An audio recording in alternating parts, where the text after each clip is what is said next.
Today, I'd like to introduce you a paper from the magazine Mutilmodal Transportation. It's called Frequent Public Transit Users' Views and Attitudes Towards Cycling in Canada, in the context of the COVID-19 pandemic, whose author is Brice Batomen. I hope you can learn something.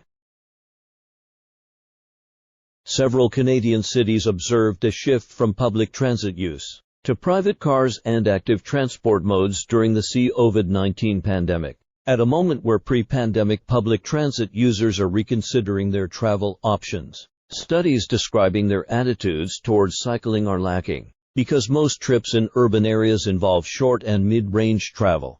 Cycling is seen as a promising environmentally sustainable means of transportation. This study aims to describe how pre-pandemic public transit users in Toronto and Vancouver view cycling, including their comfort with available infrastructure, cycling frequency, and perceived barriers to adoption. Data from the Public Transit and COVID-19 Survey, a web-based panel survey of over 3,500 regular transit riders in Toronto and Vancouver administered in May 2020 and April 2021 were analyzed.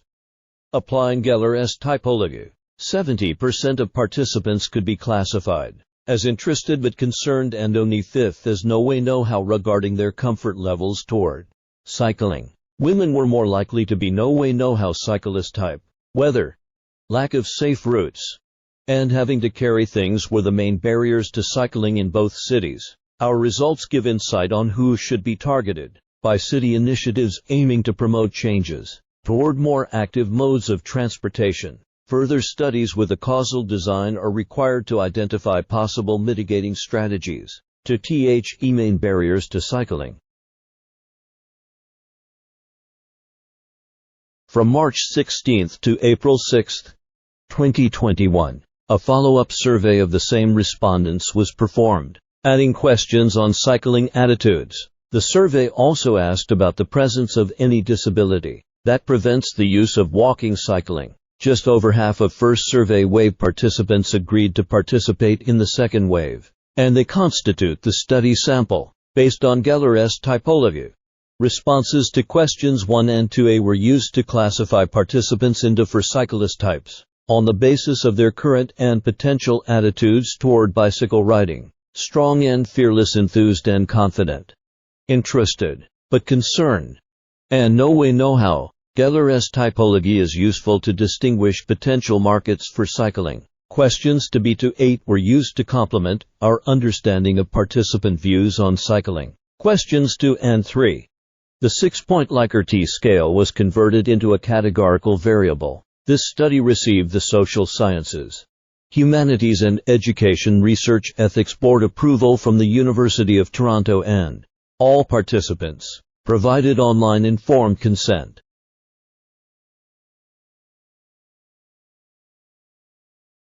Socio-demographic characteristics in the first and second waves were similar except for the proportion of women participants, which was higher in the second wave. The first is cyclist types. Applying Geller's typology to the sample, the distribution of cyclist types was similar between Toronto and Vancouver. The strong and fearless represents 3% of participants, enthused and confident 5%, interested but concerned 71%, and the no way know how account for 19%. Some patterns emerged according to socio-demographic characteristics. Compared to men, women participants in both cities were less likely to be in the strong and fearless group, and more likely to be in the no way know how group. Older age participant categories were related to an increase in proportions of no way know how and decrease in interested but concerned cyclist types, although the proportion of no way know how decreases as participants' income increased. The inverse was observed for the proportion of the interested but concerned cyclist type. Finally, in Toronto, the proportion of no way know how cyclist type was higher among blacks and indigenous compared to other ethnic ITIs. The second is transport habits. Differences between Toronto and Vancouver participants were observed in terms of transport habits. Participants in Vancouver had more access to a bike and a car, and were more likely to have boarded a transit vehicle since May 2020 compared to those in Toronto. However, in both cities, the no-way no-how cyclist type had lower access to a bike and to a car. Other differences between the two cities were observed for questions 4 and 5. While in Toronto the enthused and confident had the highest proportion for purchasing a bicycle in the last 12 months, it was the strong and fearless who had the highest proportion in Vancouver. In addition, the strong and fearless in Toronto had the highest proportion for purchasing a car, while in Vancouver they had the lowest proportion. Surprisingly, in both cities, the proportion of participants who had boarded a public transit vehicle since May 2020 was similar across cyclist types, except for strong and fearless in Toronto who had a slightly higher proportion. The third is attitudes and perceptions related to cycling. Regarding statements about cycling, overall, there was no difference between the two cities in terms of people biking more because of COVID-19. However, as expected, the enthused and confident and interested but concerned cyclist types were more likely to cycle more because of COVID-19. More participants in Toronto agreed that they do not feel safe cycling because of traffic in their area compared to participants in Vancouver. In both cities the interested but concerned and no-way no-how cyclist types were more likely to agree to that statement. The inverse pattern was observed for the statement to D. The city has invested in more bike infrastructure in my area. 51% of participants in Vancouver agreed with the statement. In addition, in Vancouver, an increase in the proportion of people agreeing to the statement to D across cyclist types was also observed. As expected, the strong and fearless were more likely to disagree with the statement 3A. There are not enough safe cycling routes in my part of the city. Finally, most participants agreed that giving more street space for walking and cycling made them feel more comfortable during COVID-19. And this was true for all cyclist types. The fourth is barriers to cycling.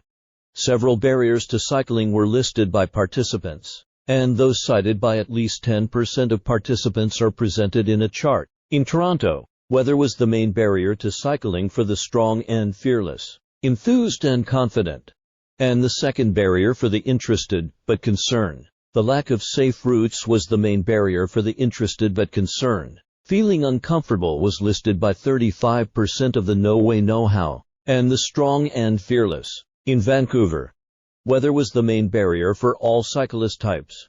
Strong and fearless, enthused and confident, interested but concerned and no-way no-how. However, in both cities, having to carry things, fear of theft, and hills were also major barriers to cycling for the interested but concerned and no-way no-how. The fifth is cycling frequency.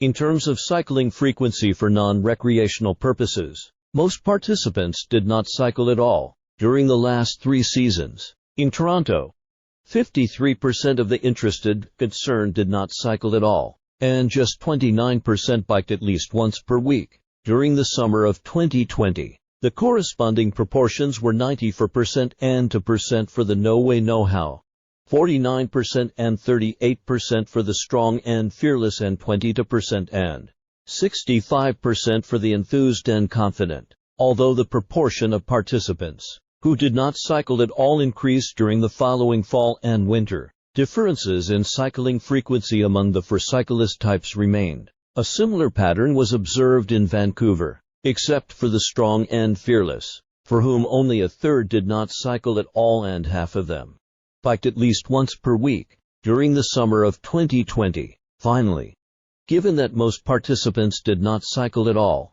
during the winter 2021 season, 93% in Toronto and 88% in Vancouver did not answer question 8. The number of crashes near crashes during the last 30 days. Although in the early phase of the pandemic Toronto had a higher COVID-19 weekly admission rates than Vancouver, both cities observed an increase in hospitalization rates during the fall 2020 and winter 2021 seasons.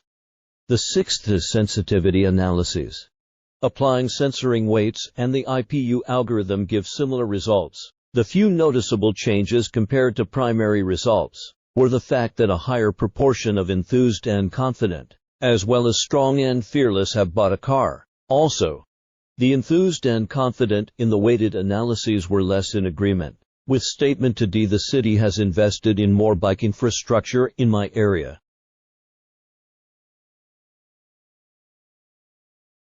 At a moment where public transit users are reconsidering their travel options, studies describing their attitudes towards cycling are needed to help ensure these former riders embrace sustainable alternatives instead of driving. In this survey of public transit users in two Canadian cities, Toronto and Vancouver, it was found that around 70% of participants could be classified as interested but concerned, and almost 1/5 as no way no how regarding their comfort levels towards cycling. These proportions suggest that planners have ample opportunities to steer transit riders weary of public transit to cycling more as an alternative. This study adds to the current literature by exploring pre-pandemic public transit users' comfort, attitudes, and barriers towards cycling in Canada. The fact that the enthused and confident and the interested but concerned cyclist types were more likely to cycle more because of COVID-19 might suggest these cities' efforts